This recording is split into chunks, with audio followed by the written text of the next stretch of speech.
I should have kept walking, but the sound followed me like it knew my name.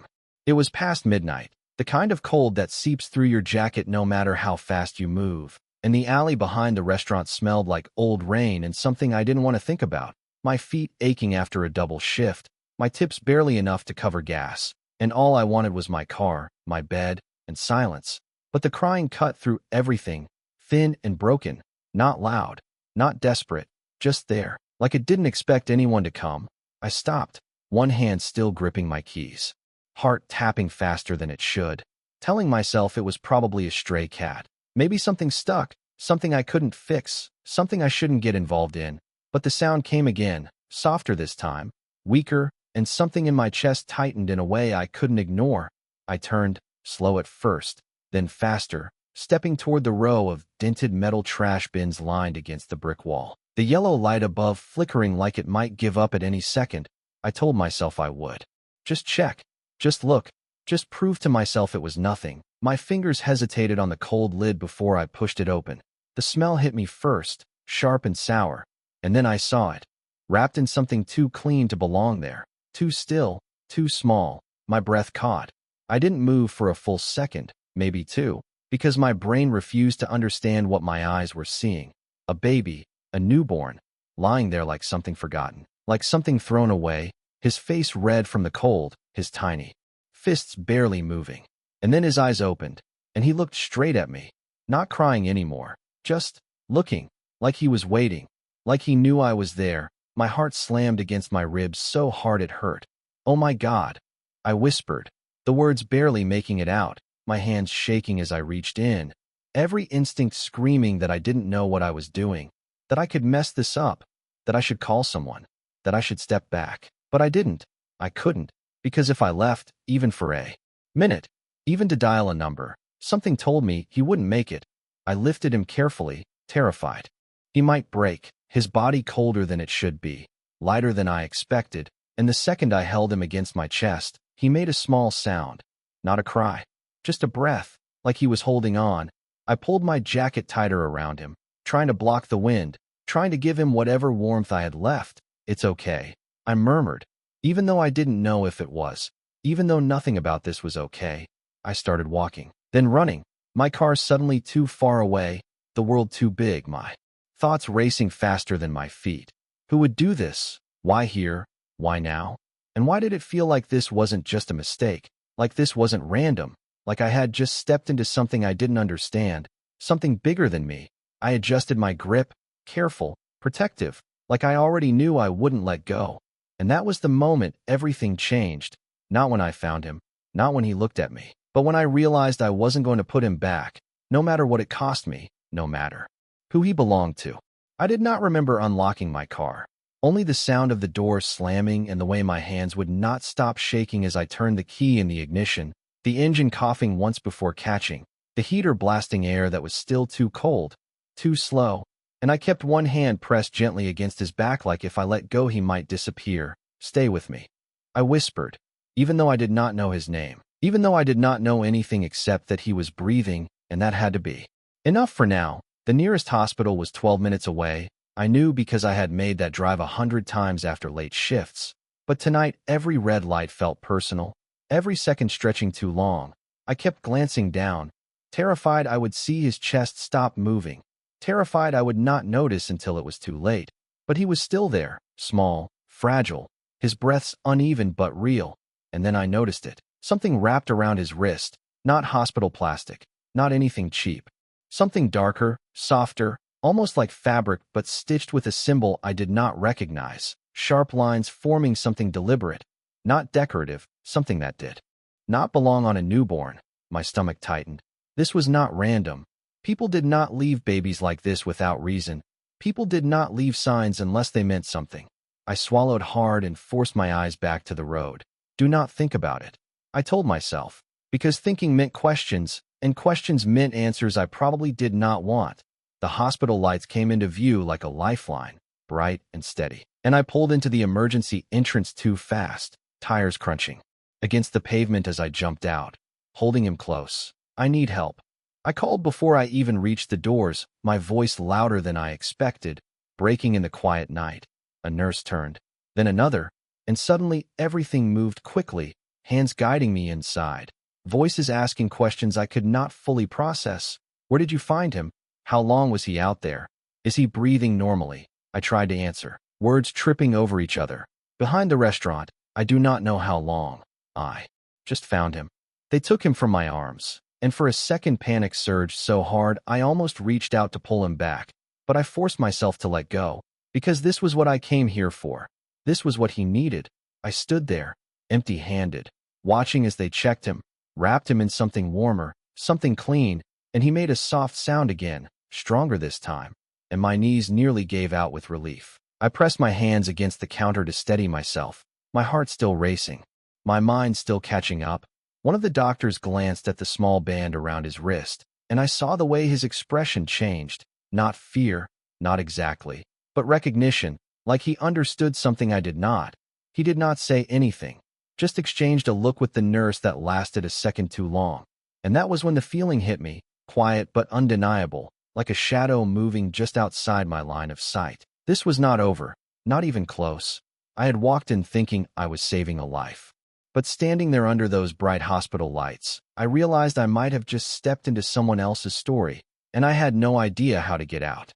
The room felt too bright after the alley too. Clean, too controlled, like nothing bad could exist under fluorescent lights. But I could not shake the feeling that something had followed me inside. Something I could not see, but could almost feel pressing at the edges of my awareness. I stood there watching through the glass as they checked him again, adjusting monitors, wrapping him tighter, one nurse murmuring softly while another typed quickly on a screen. Their movements efficient but quieter than before, like the room itself understood. This was not a normal case. I hugged my arms around myself, suddenly aware of how cold I still was, how empty my hands felt without him, and I kept replaying the moment I let go, wondering if I should have stayed closer, if I should have said something else, if I had already made a mistake I could not undo. "Miss," someone said gently, and I turned to find a doctor standing beside me, older, calm, but his eyes sharp in a way that made me straighten without meaning to. "You said you found him behind your workplace?" he asked, and I nodded, my throat tight. "Yes, just lying there, in the trash." Saying it out loud made it feel even more unreal, like I was telling someone else's story. He glanced back at the baby, then at the small band still around his wrist, and for a second he hesitated, like he was deciding how much to say. "We are going to take good care of him," he said finally, careful, measured. "But I need you to stay here a little longer." My stomach dropped. "Am I in trouble?" I asked before I could stop myself, and he shook his head quickly. "No, nothing like that. We just need a statement, standard procedure." But something in his tone did not match his words, something quieter, heavier, like there was more he was not saying. I nodded anyway, because what else could I do? And he gestured toward a chair near the wall. I sat, my legs finally giving in to the exhaustion I had been ignoring, my mind still racing, still trying to connect pieces that did not fit. The symbol on the band, the way the nurse and doctor had looked at each other, the silence that followed. I leaned forward slightly, watching through the glass again, and that was when everything shifted, not with a sound, not with a warning, just a change in the air, subtle but undeniable. Conversations in the hallway quieted, footsteps slowed, and then stopped. I frowned, glancing toward the entrance, and I saw them. Not hospital staff, not visitors, men in dark suits moving with a kind of quiet purpose that did not belong here. They did not rush, did not speak. But people stepped aside without being asked, like it was instinct, like they knew better than to be in the way. My heart started to beat faster again. That same feeling from the alley creeping back in. The sense that I had crossed into something I did not understand. The doctor beside me went still, just for a second, before straightening his posture. And that was when I realized this was not unexpected. This was something he had been waiting for. One of the men spoke quietly to the front desk, and whatever he said made the nurse nod immediately. No questions, no hesitation. I swallowed hard, my eyes drifting back to the room, where the baby lay, safe, warm, unaware, and for the first time since I found him, I felt something else under the fear, something sharper, something protective. I did not know who those men were, I did not know what they wanted, but every instinct in me whispered the same thing. Whatever was coming through that door, it was not here for nothing, and somehow, without meaning to. I had become part of it. He did not raise his voice. He did not rush. But the moment he stepped into the hallway, everything changed, like the building itself adjusted around him, and I felt it before I even saw him clearly. That shift in the air, that quiet kind of control that did not need to announce itself. The men in suits moved slightly apart as he walked between them, not in a hurry, not looking at anyone. But everyone noticed. I noticed, my fingers tightening against my sleeves as I watched him approach, tall, composed, dressed in something that looked effortless and expensive at the same time. Dark hair pulled back neatly, his expression unreadable, but his eyes were the kind that did not miss anything. They swept the hallway once and then stopped, landing exactly where I was sitting like. He already knew, like he had been looking for me before he even arrived. My breath caught without permission, and for a second I forgot how to move. The doctor beside me straightened further, his voice lower when he spoke. "Sir," he said, respectful in a way that felt different from normal politeness. The man gave a small nod but did not look at him, his attention still fixed on me, and I felt suddenly exposed, like he could see every choice I had made tonight laid out in front of him. "You found him," he said, his voice calm, controlled, not a question, just a statement. And it took me a second to realize he was talking to me, my throat dry as I nodded. "Yes," I managed, my voice quieter than I intended. His gaze did not soften, but it did change, something shifting just beneath the surface, something I could not name. He stepped closer, not invading, not threatening, just present, in a way that made it impossible to ignore him. "Where?" he asked, and I swallowed, forcing the words out. "Behind the restaurant where I work." He was alone. I paused, then added, almost defensively, "I could not just leave him there." His eyes held mine for a second longer, and in that silence I felt something unexpected, not anger, not suspicion, something else, something heavier, like he was measuring more than just my answer. "No," he said finally, quiet, almost to himself. "You could not." The words settled in a way I did not understand, like he agreed with me, like he knew exactly what I had felt in that moment. He glanced toward the room where the baby lay, and for the first time his expression shifted, just slightly. The control still there, but with something underneath it, something human, something that made my chest tighten again for a completely different reason. "Is he stable?" he asked the doctor without looking away from the glass. "Yes," the doctor replied quickly. Cold, but responsive. "We are monitoring him closely." The man nodded once, then finally turned, his full attention back to me, and I realized I had been holding my breath. "What is your name?" he asked, and I hesitated before answering, not because I did not want to tell him, but because it suddenly felt like giving him something more than just a word.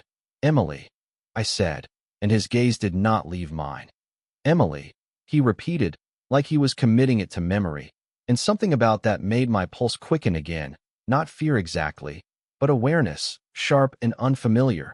"You stayed," he said after a moment, and I frowned slightly. "Of course I stayed," I replied, confusion slipping into my voice, and for the first time, something that almost resembled a reaction crossed his face, subtle, brief, but real. "Most people would not," he said, and I did not know how to respond to that, because the idea of walking away had never really been an option for me.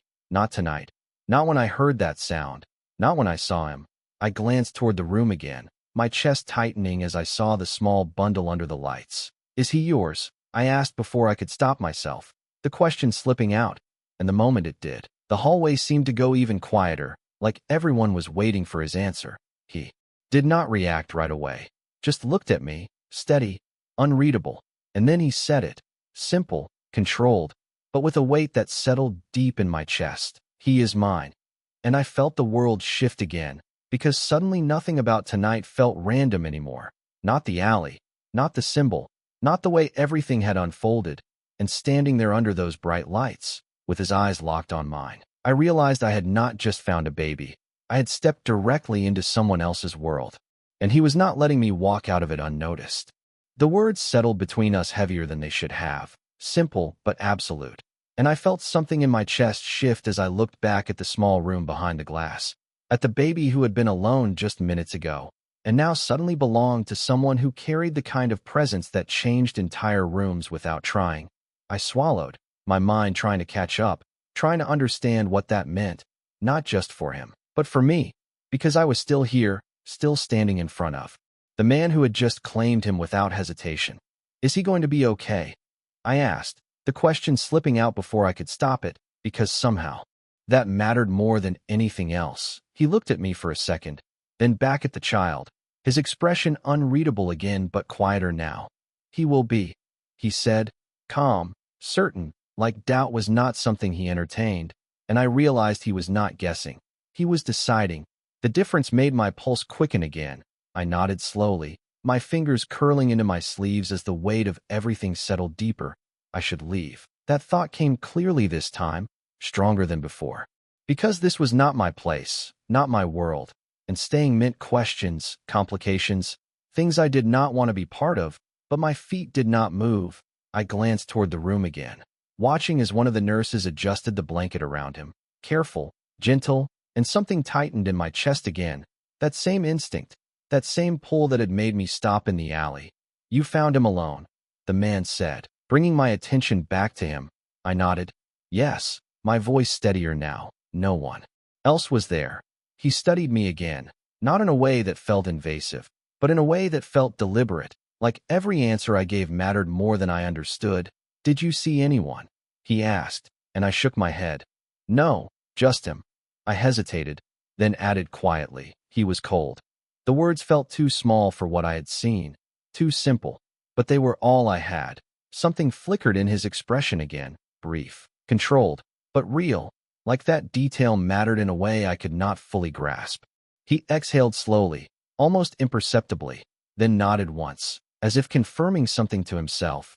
You did the right thing, he said, and the words caught me off guard, because I had not realized until that moment how much I needed to hear them. I looked at him, really looked this time, past the control, past the presence, and for a second I saw something else there, something quieter, something that did not match the image my mind had already started to build.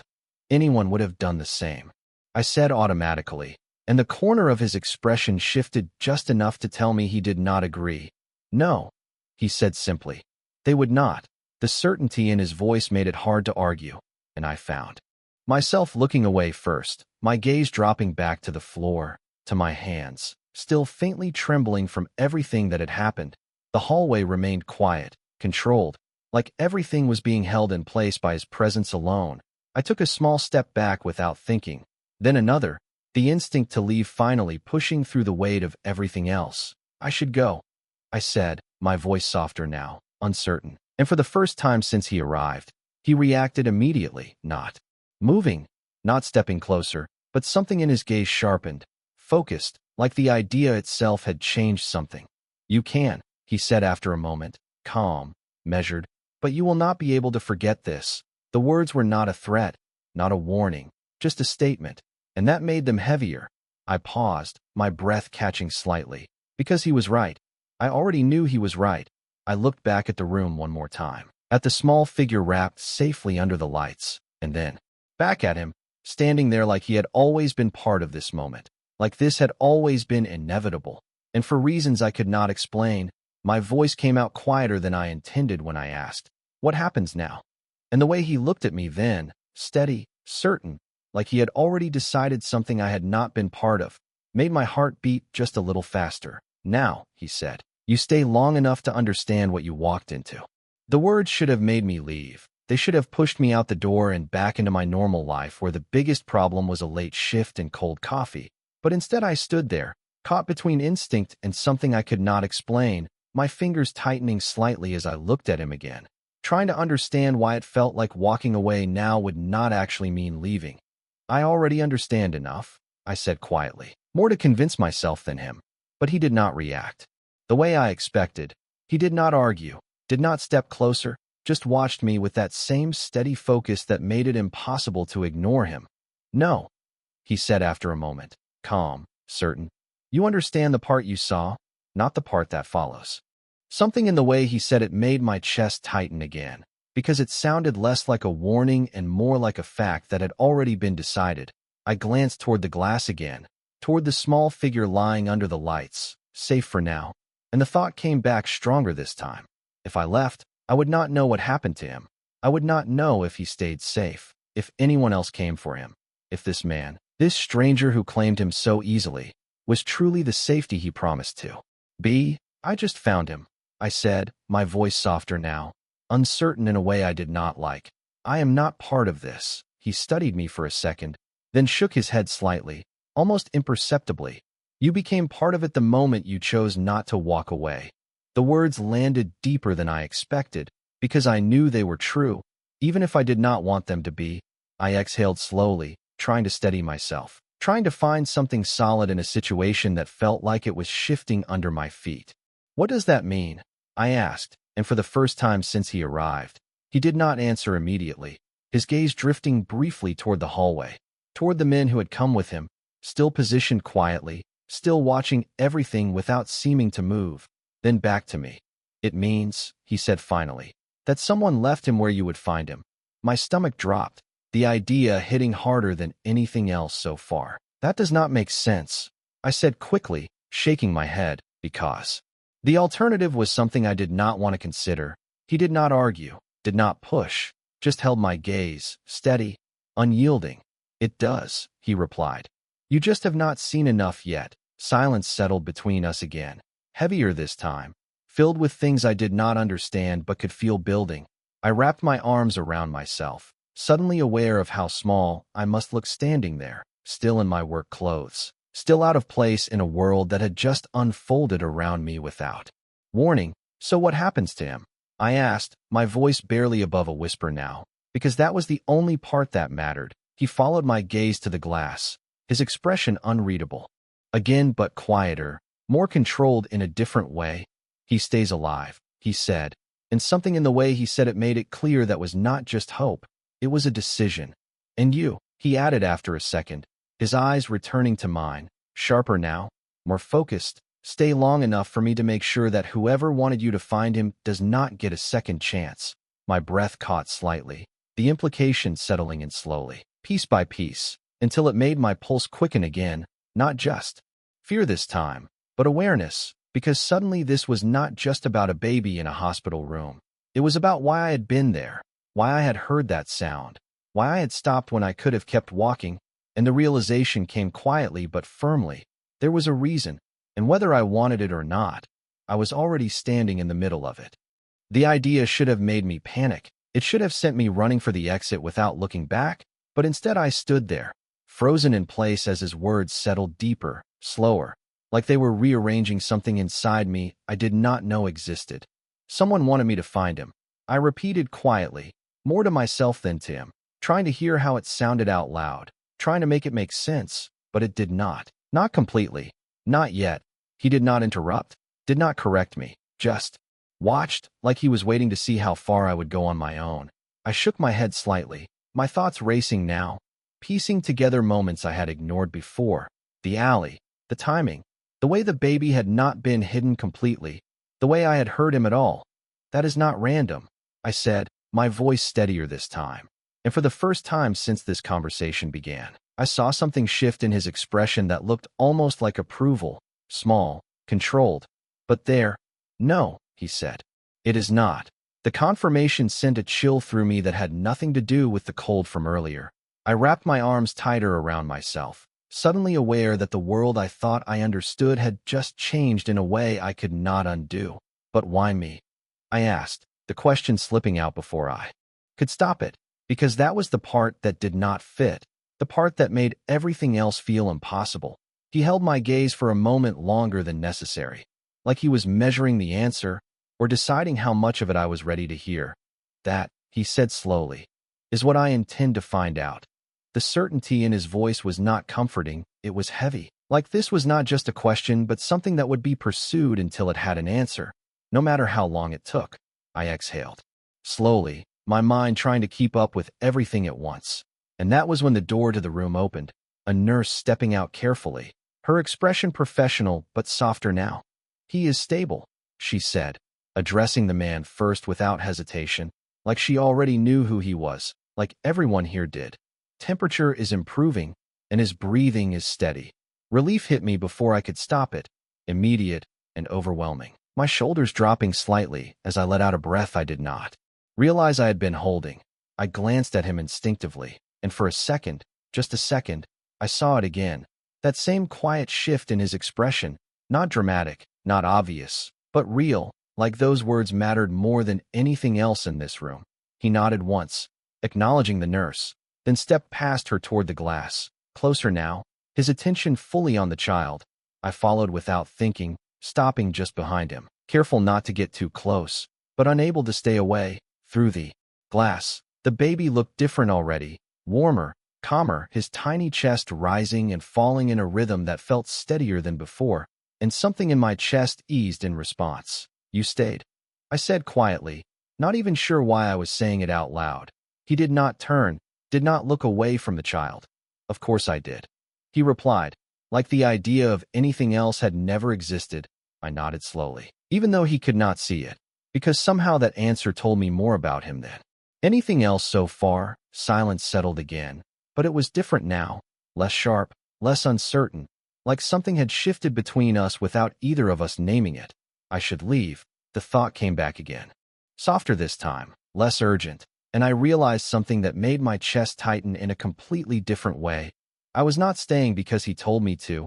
I was staying because I wanted to know what happened next, because I wanted to make sure the small life behind that glass stayed safe, because walking away now felt wrong in a way I could not explain. And as I stood there, watching the steady rise and fall of that tiny chest, I understood something that made my pulse quicken again. Whatever this was, whatever I had stepped into, it was not finished with me yet. I did not realize how much time had passed until the hallway lights dimmed slightly, shifting into that quiet late-night rhythm hospitals seemed to fall into when the world outside slowed down. But inside, everything still mattered just as much. I was still standing there, still watching, still trying to understand how a single decision in a dark alley had led me here, beside a man who spoke in certainty and carried a presence that made everything else feel secondary. "You are still here," he said after a while, his voice low, not surprised, just acknowledging. I glanced at him briefly, then back at the glass. "So are you," I replied, and something about that felt important, even if I could not explain why. He did not answer right away, and the silence between us settled again, not uncomfortable, just present, like both of us were thinking about things neither of us were saying out loud. I shifted slightly, my legs starting to ache from standing, but I did not move away, not yet. "What happens when he leaves here?" I asked quietly, because that question had been sitting in the back of my mind, growing heavier with every passing minute. He turned his head just enough to look at me, not fully, but enough that I felt the weight of his attention again. "He does not leave without me," he said, simple, direct, and I nodded slowly, because that made sense in a way everything else did not. I hesitated for a second before asking the next question, the one that felt harder. "And me?" The words came out softer than I intended, and for the first time, he fully turned toward me, his expression unreadable again, but his focus sharper, more deliberate, like this answer mattered differently. "That depends," he said, and my stomach tightened slightly. "On what?" I asked, even though part of me was not sure I wanted to hear it. He held my gaze for a long second before answering. "On whether the people who set this in motion expected you to walk away." The implication settled slowly, piece by piece, until it made my pulse pick up again. Not panic, not yet, but something close, something aware. I looked down, briefly, my fingers curling slightly against my sleeves, thinking back to the alley again. The exact moment I had stopped, the way the sound had pulled me in, the way it had felt almost intentional. "I almost did," I admitted quietly, and when I looked back up, something in his expression shifted again, subtle, but real. "But you did not," he said, and I shook my head, because that part was simple. That part one understood. "No," I said, more firmly this time. "I did not." Silence followed, but it felt different now, like something had been confirmed between us without needing to be explained. He glanced back toward the glass, toward the small figure resting under the lights, and then back at me. "Then leaving now does not change that," he said, and the words settled deeper than I expected, because I knew he was right. Walking away now would not undo what had already happened. It would not make me less involved. It would not make me forget what I had seen. I exhaled slowly, my shoulders dropping slightly as I let that reality settle. "So I am just supposed to stay?" I asked, not challenging, just trying to understand where I fit in something that still did not feel real. He did not answer immediately, his gaze steady, measured, like he was considering more than just the question itself. "For now," he said finally. "You stay where I can make sure nothing else happens to you." The words were calm, controlled, but there was something under them, something that felt less like an order and more like a decision already made. I felt my breath catch slightly, not fear, not exactly, but awareness again, sharp and unfamiliar, because no one had ever said something like that to me before. Not like this, not with this kind of certainty. I glanced toward the hallway, toward the men who had come with him, still positioned quietly, still watching everything without drawing attention, and then back at him.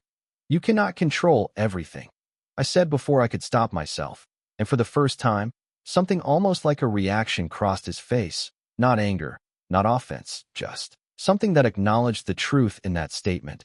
"No," he said, "but I control enough." And the way he said it made something in my chest tighten again, because I believed him, even if I did not fully understand what that meant yet.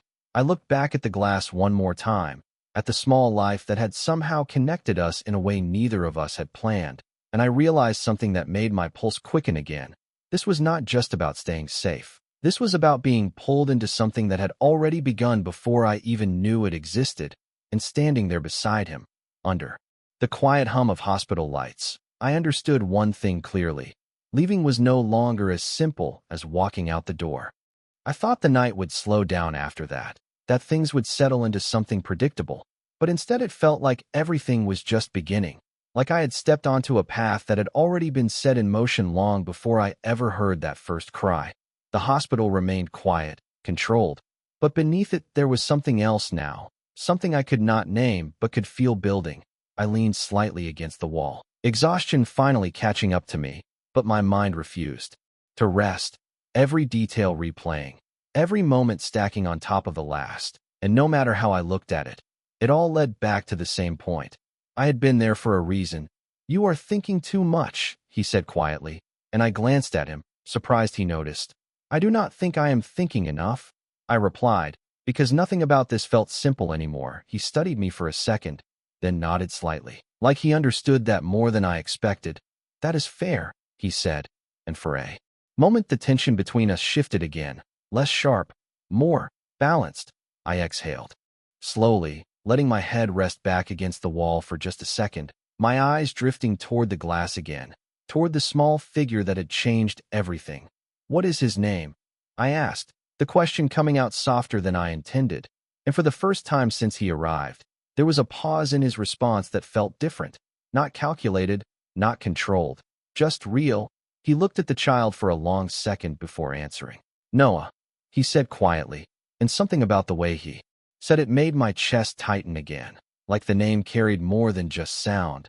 I nodded slowly, repeating it in my head, grounding myself in something simple, something human.